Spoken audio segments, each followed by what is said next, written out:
Hi,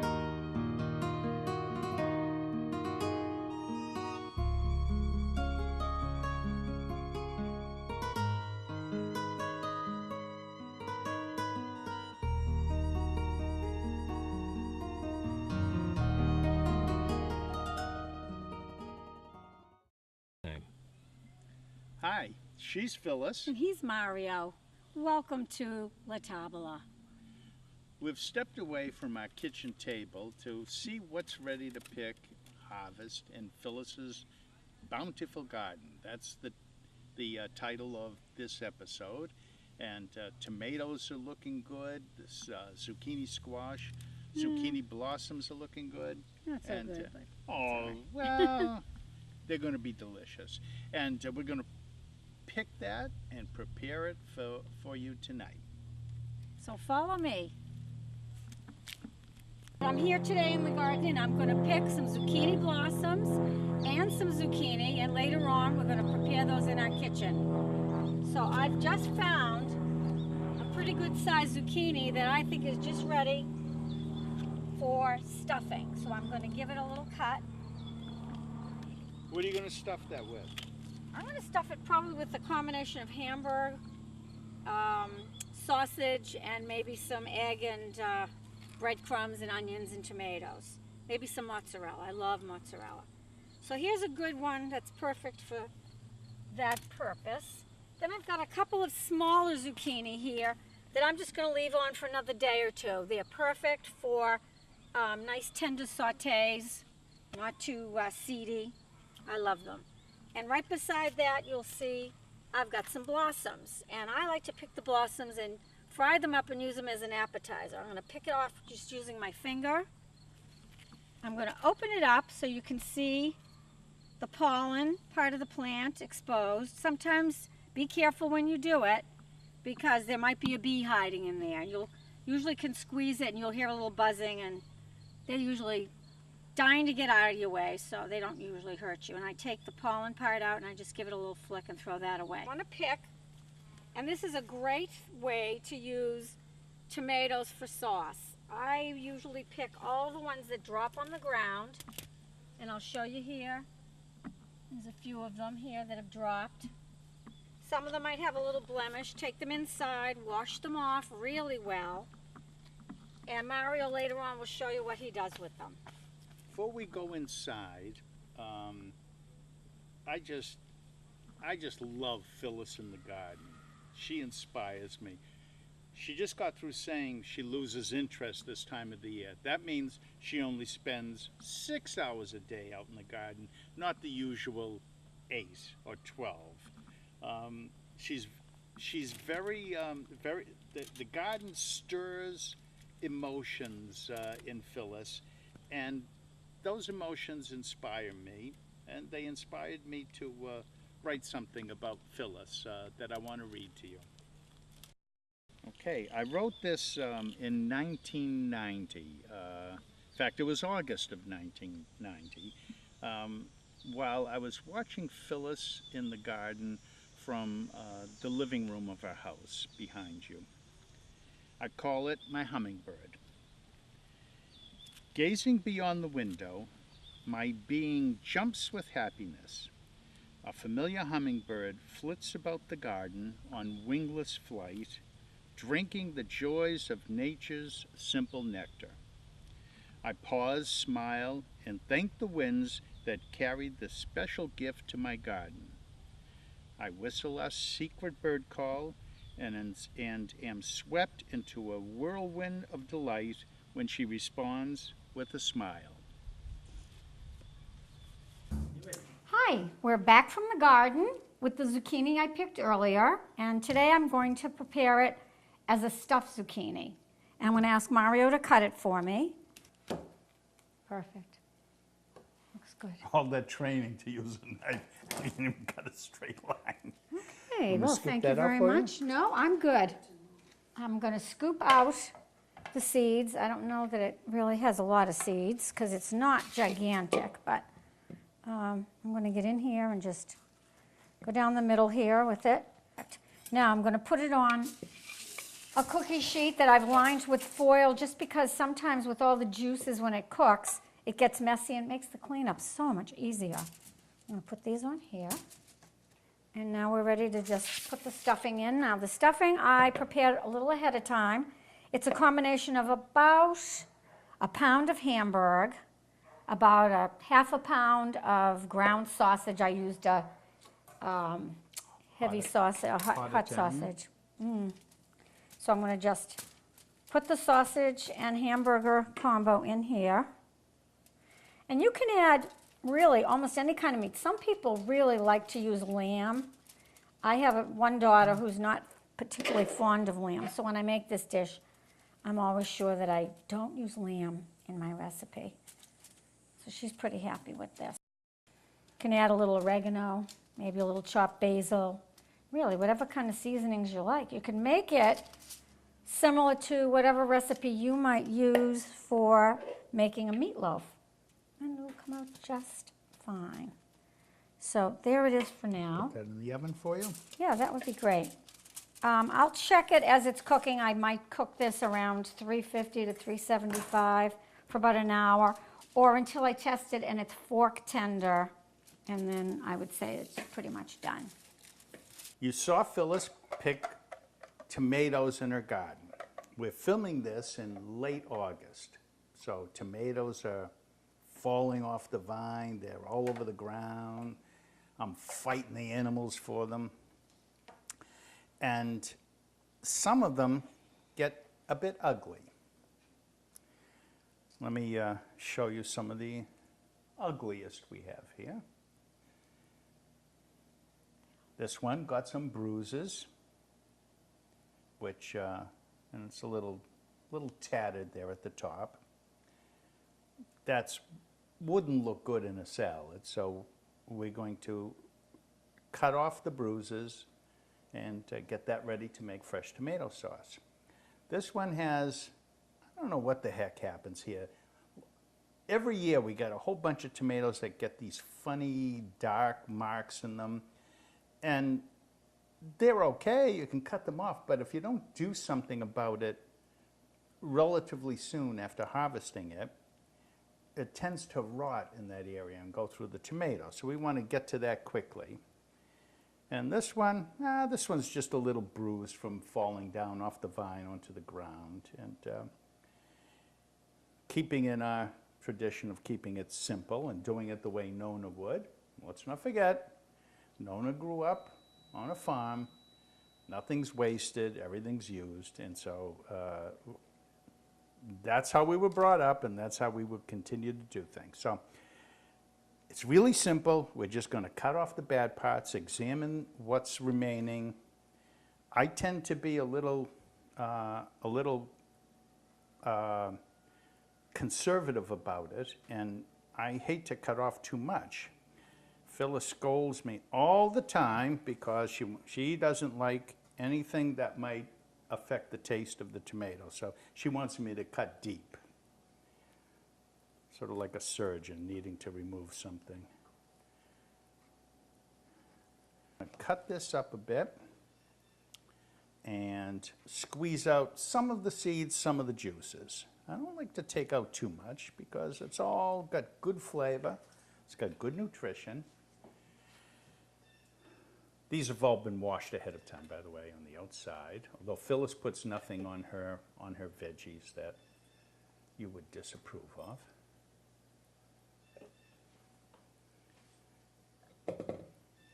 Oops, a little slippery there.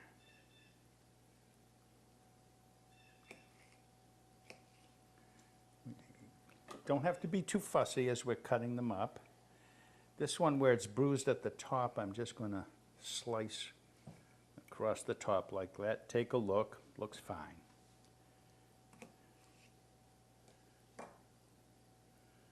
Again, squeeze some of the seeds. Not too fussy. Plop them in there. This one's got that shoulder issue and some bruising around the equator of the tomato. I like that, the equator of the tomato. So we're going to cut down.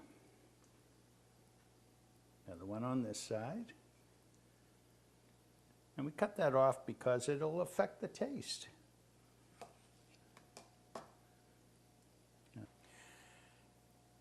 That's it. I'm going to process it, grind it up.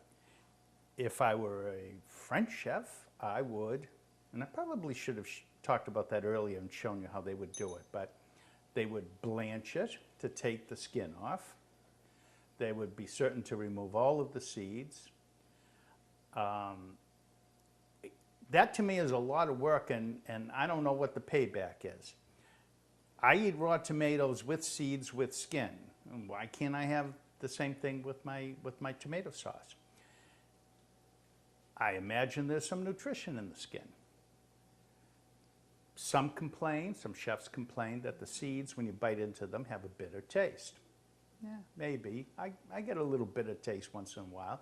But by the time you mix this, cook it a little bit, mix it with the pasta, the ratio of bitter seed to mouthful is very small. And so it's not worth all the trouble of getting all of that out there. So I don't do it because Nona wouldn't do it.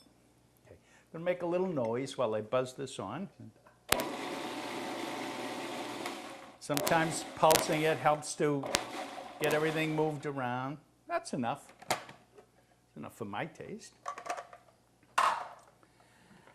I've got a bowl that I did earlier of all the tomatoes that Phyllis picked.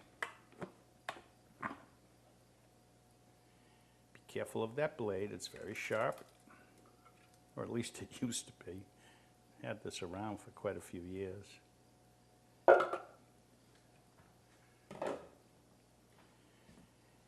And my idea is that's all there is to preparing the tomatoes. Now you have options. You know how I love to explain all the options. Dolly and I were talking earlier today. She has a friend who takes it just like this, adds a little olive oil, and tosses it room temperature, uncooked, with warm or hot pasta. That's a famous dish in Italy, and it's good. But I like to cook mine just a tad, about 20 minutes, maybe 30 at the most. I add olive oil, garlic, salt, and some basil leaves. That's it. Low heat, bring it up to a simmer, let it simmer for 20, 30 minutes, and that's done. That's fresh tomato sauce. So we've got the saute pan, or the skillet, warming up on the stove here. I have it on medium-high heat, and going to add some extra virgin olive oil. Love this stuff. I think there's a tanker car pulling up with another load. That's about, 2 tablespoons, maybe 3. Because we have so few ingredients and we cook it for a short period of time, you got to use good ingredients, and you got to put enough of the things that give it flavor. This is garlic that I chopped ahead of time just to save time, and I keep it in olive oil. I'm going to put in, that's roughly the equivalent of 1 clove.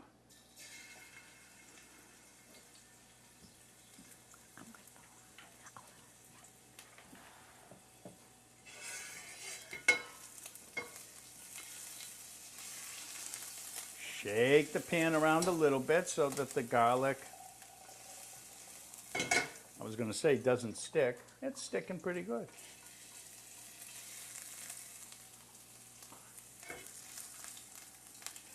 And we don't want to burn the garlic, and since it's on a high heat, it'll go from golden to brown pretty quickly. So I'm going to lower the heat a bit, and going to add the tomatoes that we prepared. Might get a little splatter here. I'll try to protect the camera.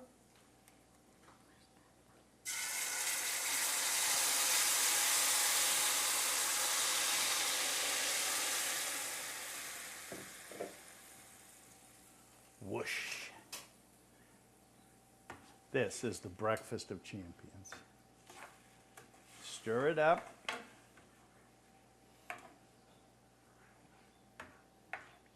So far, just fresh tomatoes from the garden with most of their seeds and all of their skin, and olive oil, extra virgin olive oil. We're going to add a little salt and pepper, and just to save time, I combine them together in a bowl. A pinch. Not too much at first. We can correct it at the end if there's not enough. Give it a stir. And I'm going to turn the heat back up, bring it to a strong simmer, and then lower the heat and let it simmer uncovered for about 20 or 30 minutes. At 20 minutes, I'm going to taste it, and I'm going to keep tasting it until I'm full. I mean, until it tastes good. I'd really like to have a slice of Italian bread just to dip in there, to be honest with you. That's my kind of tasting. Not one of these little wimpy plastic spoons, all right? I'm Italian. Starting to see some bubbles coming up out of there. So I think it's safe to turn the heat down a bit. And that is almost it. At the end, we're going to add some a sprig or two of fresh basil that Phyllis picked from the garden. Don't want to add it too early because it has a fresher taste. It gives a better flavor if it's not overcooked. So I'm making bruschetta from some of the ingredients from my garden that I picked this morning. Some of the tomatoes, some of the basil. I'm going to be starting by grilling bread, and the word bruschetta comes from the Tuscan dialect, which means, loosely translated, to burn, to toast. Phyllis, you're not going to burn the bruschetta. No, I won't do that. That's my girl. No, I'm good. So let me see if that's warm enough. It feels pretty good. I'm going to put in the bread, and I usually get my bread at the local supermarket. I go to the artisan section to get a really good, I like a good Tuscan bread. It's got a nice body to it, delicious flavor.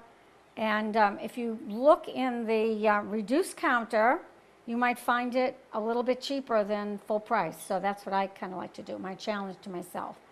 So I'm going to put the bread in. It'll just take a couple of seconds for this to grill up. Nice and warm and brown. And when it's kind of golden, then I'll give it a flip over, and then I'll just assemble it. I've got some balsamic here and some olive oil and a little pinch of salt and pepper that I've kind of pre-mixed into a little ramekin. And I like to brush the bread, and I kind of do it in layers as I'm building it. I like to brush the bread after it's grilled, and then I brush it after I add a layer of cheese, again after I add a layer of tomato, and then top it off with some fresh basil. So these look like they probably are doing great. And give them a little flip.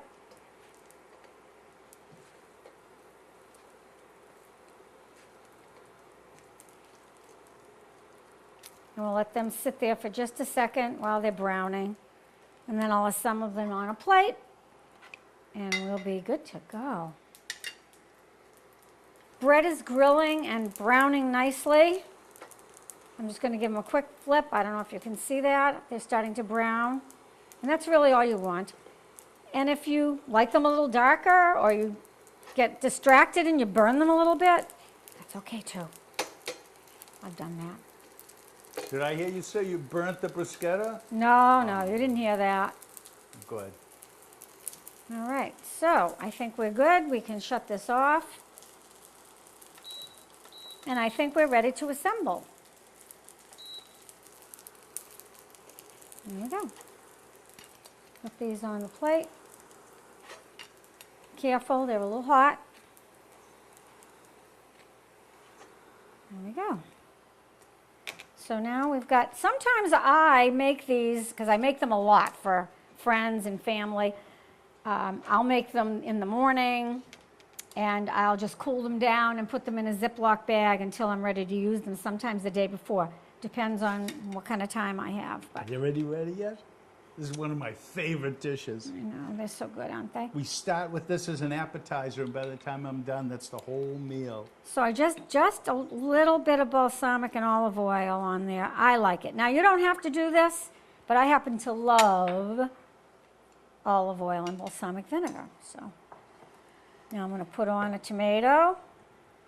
And what I like to do is I put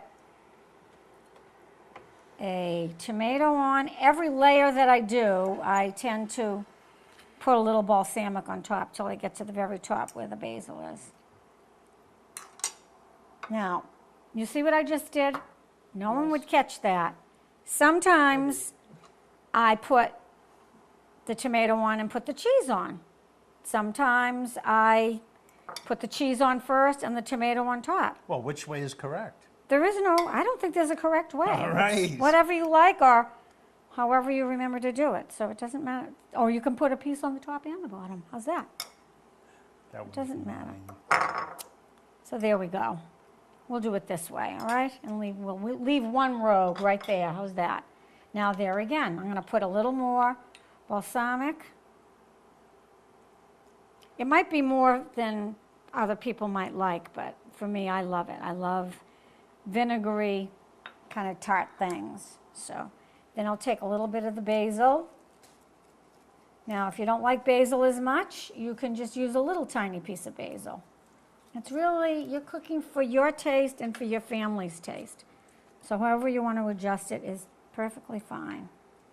And as I mentioned, I already put salt and pepper into the mixture, so I don't have to sprinkle it on. It kind of saves time, so there we go. Hey, we're back over here at the counter, and these are some of the blossoms I picked this morning from the garden. I've cleaned them out, dried them on a cloth so they're ready to be cooked. I'm going to show you just make a simple batter. You could make it with just flour, a little bit of salt, maybe a little bit of baking powder, some milk and water, but I use now, because I make them so often, I use a pancake mix or a biscuit mix. And I've got a beaten egg here. I'm going to add it to the mixture. I put in maybe for this amount of blossoms, maybe a half a cup, 3/4 of a cup of mix. I'm going to add a little bit of milk to it.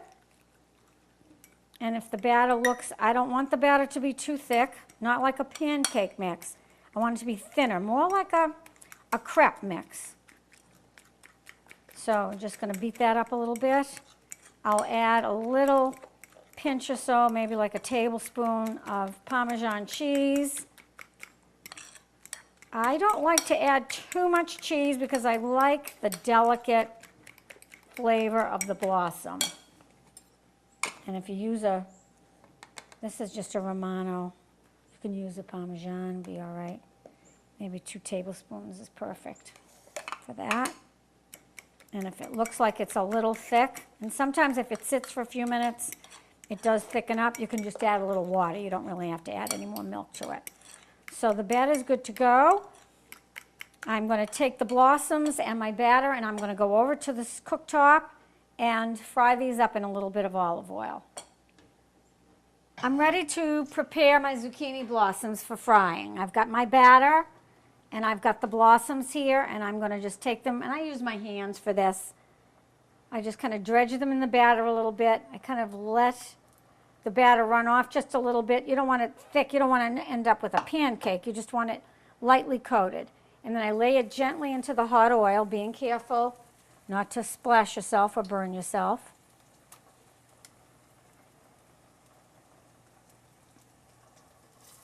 I like to, when I place them in the pan, I like to put the stems toward the middle where the heat is concentrated to be the hottest.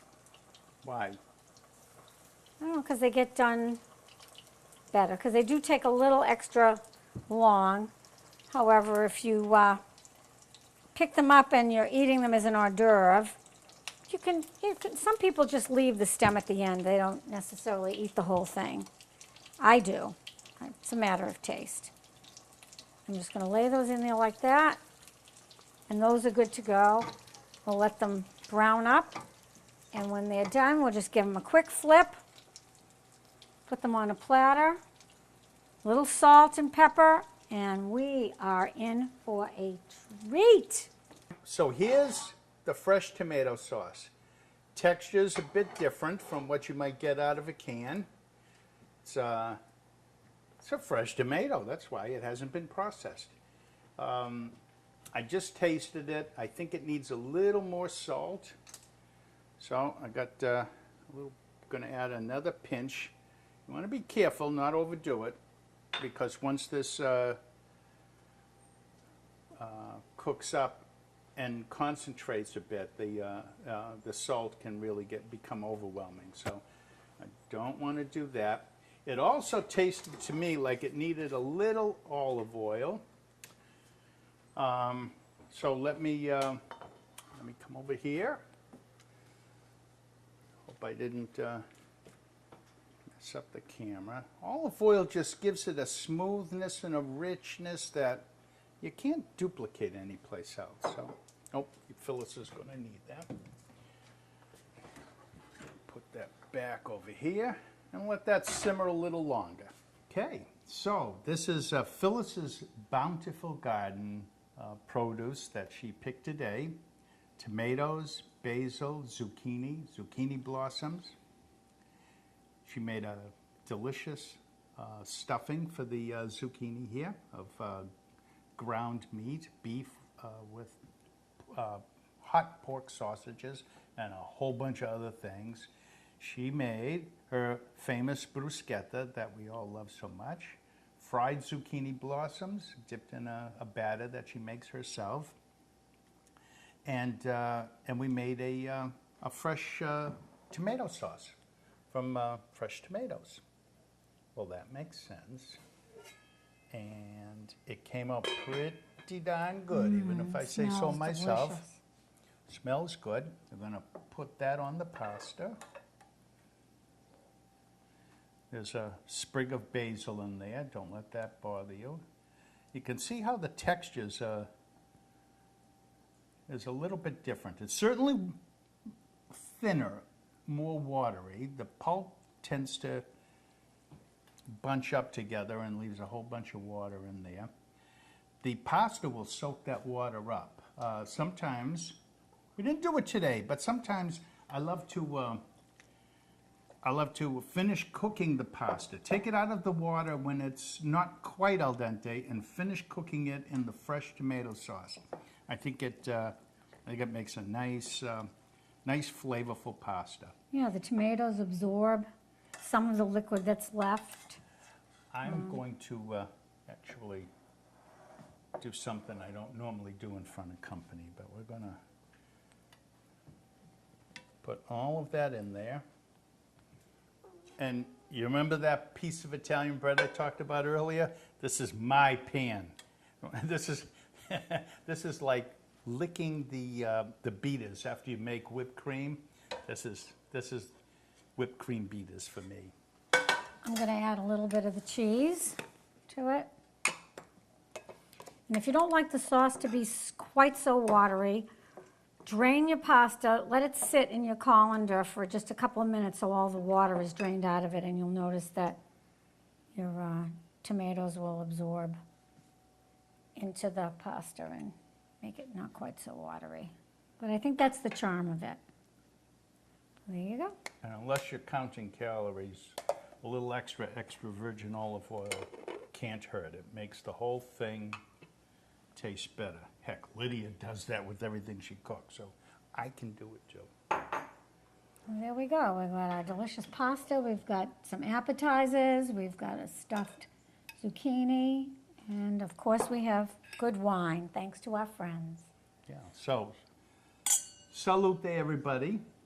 Buon appetito. And ciao. Ciao.